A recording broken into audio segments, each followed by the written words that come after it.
बाबा जिंदाबाद जिंदाबाद, भारतीय जनता पार्टी जिंदाबाद जिंदाबाद, भारतीय जनता पार्टी जिंदाबाद जिंदाबाद, योगी मोदी साका बाबा जिंदाबाद जिंदाबाद, योगी मोदी साका बाबा जिंदाबाद जिंदाबाद।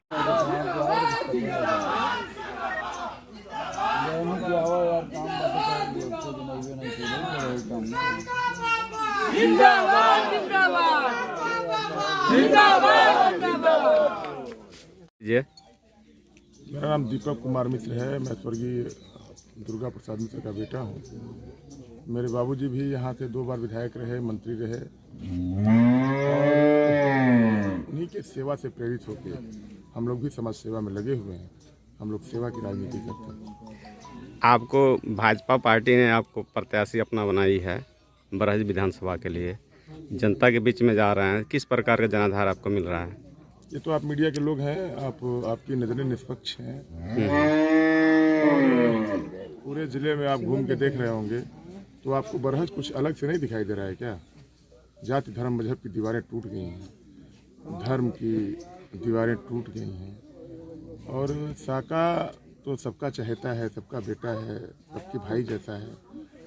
सब लोग मुझे आशीर्वाद दे रहे हैं। न कोई यहाँ जाति रह गई है, न कोई मजहब रह गया है। आप देखिए ना, अब्दुल भाई कहाँ हैं? अब्दुल भाई, अंसार भाई, अंसार भैया।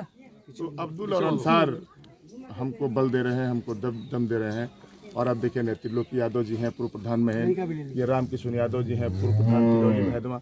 तो ऐसे लोग घूम रहे हैं। जातीय मामला नहीं है यहाँ। मामला है कि बरहज 2017 में भारतीय जनता पार्टी की सरकार बनने से पहले समाजवादी पार्टी और बहुजन समाज पार्टी के लोगों द्वारा पूरा प्रदेश ठगा गया है, उपेक्षित हुआ है। उसी में जनपद देवरिया भी था, भारतीय जनता पार्टी और बरहज भी था। तो हम लोगों ने 17 में सरकार बनाई। हम लोगों ने सरकार बना के और सेवा करी है। जाति धर्म मजहब से हट के आम जनमानस के लिए हमारी सरकारों ने काम किया है। हम सेवा की राजनीति करते हैं, साधन की राजनीति नहीं करते। इसलिए 2022 में योगी आदित्यनाथ जी महाराज की सरकार 10 मार्च को सिर्फ और सिर्फ रिन्यूअल होना बाकी रह गया है। वोट एक औपचारिकता है। लेकिन विपक्ष का कहना है कि 5 साल योगी सरकार रहा है उत्तर प्रदेश में, विकास का कोई काम नहीं हुआ है, केवल जुमलाबाजी हुई है। हाँ ठीक है, ये आपका कहना हो सकता है, ये विपक्षियों का कहना हो सकता है। देवरिया में मेरा कहना नहीं है, यहाँ बहुत हुआ। यह विपक्ष के लोगों का आरोप है ये कि विपक्ष के लोगों का आरोप हो सकता है। आखिर उनके पास कुछ कहने के लिए चाहिए कि नहीं चाहिए? देवरिया बिहार का सरहदी इलाका है और आप भी बिहार से हैं, गोपालगंज सिवान के रहने वाले मीडिया के लोगों। और देवरिया भी बाहर के प्रदेशों में बिहार के नाते ही जाना जाता है। हाँ। पिछड़ा इलाका है। आप कभी कल्पना कर सकते थे कि सिवान में मेडिकल कॉलेज बनेगा? आपने कभी कल्पना की थी कि देवरिया में मेडिकल कॉलेज बनेगा? आपने कभी कल्पना की थी कि गोरखपुर में एम्स बनेगा? आपने कभी कल्पना की थी कि कुशीनगर में हमारे आंगन में जहाज उतरेगा? अंतर्राष्ट्रीय हवाई अड्डा मैंने दिया है, मेडिकल कॉलेज मैंने दिया है, एम्स मैंने दिया है। और अब भी आप कहते हैं कि विकास से अछूता है। ये विरोधियों की साजिश है। वो कुछ कर नहीं पाए। जिन्होंने सरकारें बनाई 2017 से पहले, वो सैफई के लिए काम किया, इटावा के लिए काम किया, मैनपुरी के लिए काम किए। क्या उनके सरकार में गोरखपुर नहीं था? क्या उनके सरकार में हम कहीं अलग से कुछ थोड़े करते हैं? हम जो भी धन साधन सरकार के पास है उसको आम जनमानस के दरवाजे लेके जाते हैं और आशीर्वाद पाते हैं। दूसरे बगल देखा जाए तो उत्तर प्रदेश पूरा अमन चैन में है योगी जी की सरकार में, और जितने भी गुंडे मवाली थे उनके ऊपर बुलडोजर भी चलाया गया है। इस पे आपको क्या कहना है? बिल्कुल चलना चाहिए। मैं सहमत हूँ योगी आदित्यनाथ जी महाराज की सरकार से। गुंडे मवाली लोफर आवारा किस्म के लोगों का जो महाराज योगी आदित्यनाथ जी ने किया है, निश्चित रूप से उनका वही हश्र होना चाहिए। आप आज देखिए कि उनके साथ ऐसा किया है महाराज की सरकार ने, तो हमारे वहाँ महिलाएं सुरक्षित हैं, आम जनमानस चैन की नींद सोता है और एक पहरुआ पूरी रात जगता है, उसका नाम होता है योगी आदित्यनाथ जी महाराज। तो पूरा प्रदेश चैन की नींद सोता है। उसके पहले क्या होता था? कहीं भी बलात्कार होते थे, महिलाएं सुरक्षित थी, कहीं दुराचार होता था, व्यभिचार होता था, अत्याचार होता था, कहीं आजम घूमता था, कहीं अतीक घूमता था, कहीं। अब देखिए ना, हमारी जमीन थोड़े लूटा आजम खान ने। आप देखिए आज रामपुर की स्थिति क्या है। आजम खान जेल में, आम जनमानस इस्लाम को मानने वाले लोग आजम के जेल जाने से खुश हैं।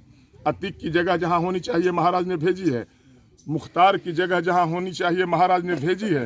इसलिए आम जनमानस में महाराज की सरकार के प्रति बड़ा विश्वास बढ़ा है। इसलिए भारतीय जनता पार्टी को लोग वोट देने के लिए तैयार। समाजवादी पार्टी के लोग ये कह रहे हैं कि जो दलित वर्ग यानी मुस्लिम वर्ग हैं और यादव वर्ग हैं, ये सपाई हैं, ये भाजपा को वोट नहीं देना है। लेकिन आप कह रहे हैं कि हमारे साथ सभी लोग मजहब से उठ के आप मिल के बात कर रहे हैं और हमको सहयोग कर रहे हैं, इस पे क्या कहना है? ये तो अच्छी बात है। हम तो 1.25 अरब आबादी के लिए काम करते हैं, हम जाति धर्म मजहब के लिए काम नहीं करते।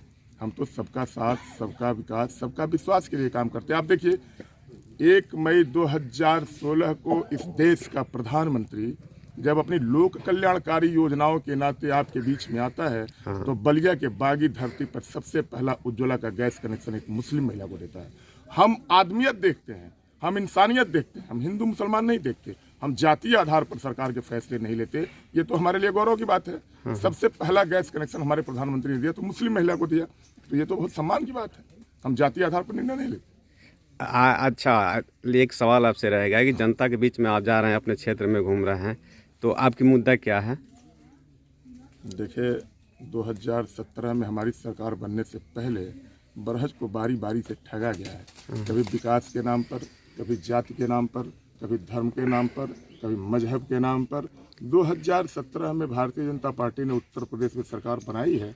हमने लोक कल्याणकारी काम किए हैं, हमने विकास के काम किए हैं, और जो कोई भी विकास से हमारे विधानसभा के गांव छूट गए होंगे, उनका बेटा, उनका भाई विकास की सारी योजनाओं को लेके अम्मा पांडे में जाएगा, बभनी में जाएगा, कुसुमा में जाएगा, और लोग मुझे बहुत स्नेह और प्यार दे रहे हैं और उनको उम्मीद भी है हमसे, और लाजिम ही है, और लाजिम है ये उनकी उम्मीदें, क्योंकि साका वैसे भी घूमता रहता है। मैं अथातो घुमक्कड़ प्रवृत्ति का व्यक्ति हूँ।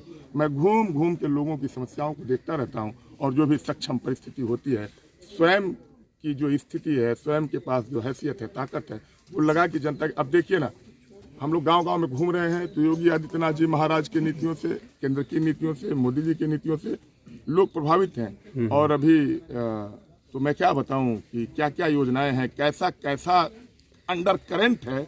अभी जितना under current Bharatiya Janata party के प्रति और मोदी जी के, योगी जी के प्रति जनता में विश्वास है, उसको भारतीय जनता पार्टी समझ रही है, लेकिन आम लोग नहीं समझ पा रहे हैं। जैसे समाजवादी नहीं समझेंगे इस बात को।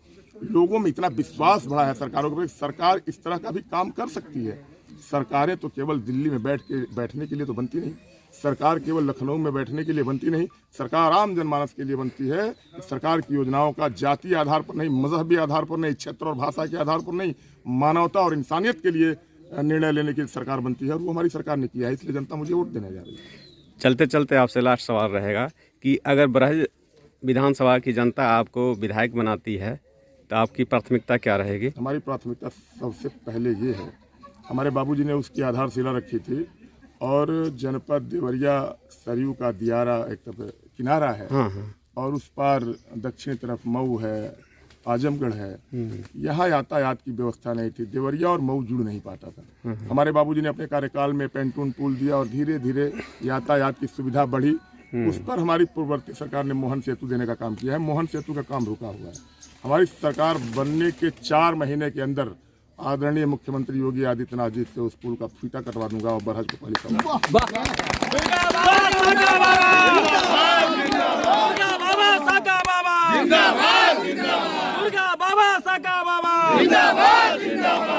हमारे चैनल के माध्यम से चलते चलते आप अपने जनता से क्या अपील करेंगे अपने पक्ष में?